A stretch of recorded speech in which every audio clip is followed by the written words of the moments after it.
국토교통부는 수도권 주택거래에 대한 현장 점검과 기획조사를 통해 397건의 위법 의심 거래를 적발했다고 밝혔습니다.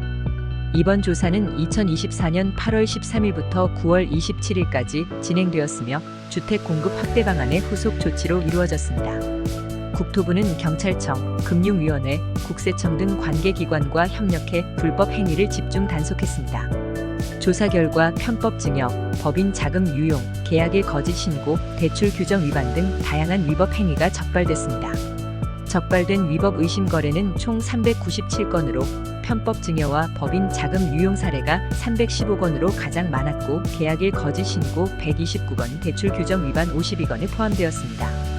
이들 사례는 국세청, 금융위원회, 지자체 등 관계기관에 통보되어 추가 조사와 수사를 받게 됩니다. 주요 사례 중 하나는 집값 담합 의심입니다.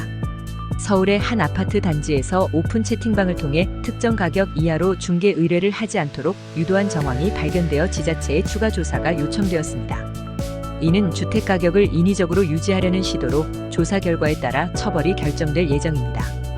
또한 서울의 한 공인중개사는 매물 광고를 인터넷 부동산 포털에 올린 후 계약이 성사되면 광고를 삭제하고 다시 등록하는 방식으로 중개 대상물 표시 광고 규정을 위반해 지자체에 통보되었습니다.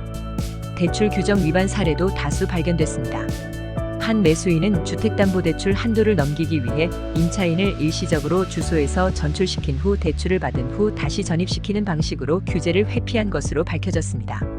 해당 매수인은 대출 규정 위반과 함께 거짓 신고로 인해 금융위원회와 지자체에 통보되어 처벌을 받을 예정입니다. 또한 편법 증여 사례도 적발됐습니다. 한 매수인은 본인 자금 없이 전액을 모친의 차입금과 증여금, 주택담보대출로 마련해 고가의 아파트를 매수한 사례가 확인되었습니다. 이는 편법 증여로 판단되어 국세청에 통보되었으며 신고 기한을 지키지 않아 지연 신고에 따른 과태료 부과도 예정되었습니다. 이번에 적발된 위법 의심 거래는 관련 법규에 따라 엄중히 처벌될 예정입니다. 편법 증여와 법인 자금 유용은 국세청에 통보되어 탈세 분석을 통해 미납 세금이 추징될 예정이며 필요시 형사처벌도 병행될 수 있습니다.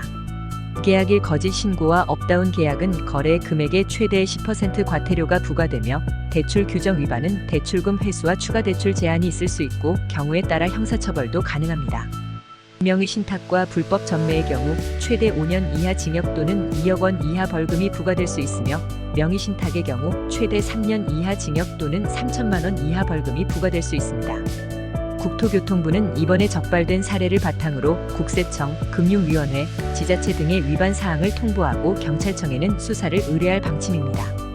또한 적발된 자금 조달 계획서가 허위 또는 부적정하게 작성된 경우 정밀 조사를 통해 지자체와 국세청에 추가로 통보할 계획입니다.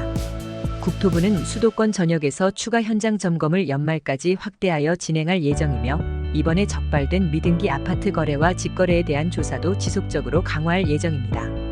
더불어 기획부동산과 외국인 투기와 같은 이상 거래에 대한 특별조사도 실시할 계획입니다.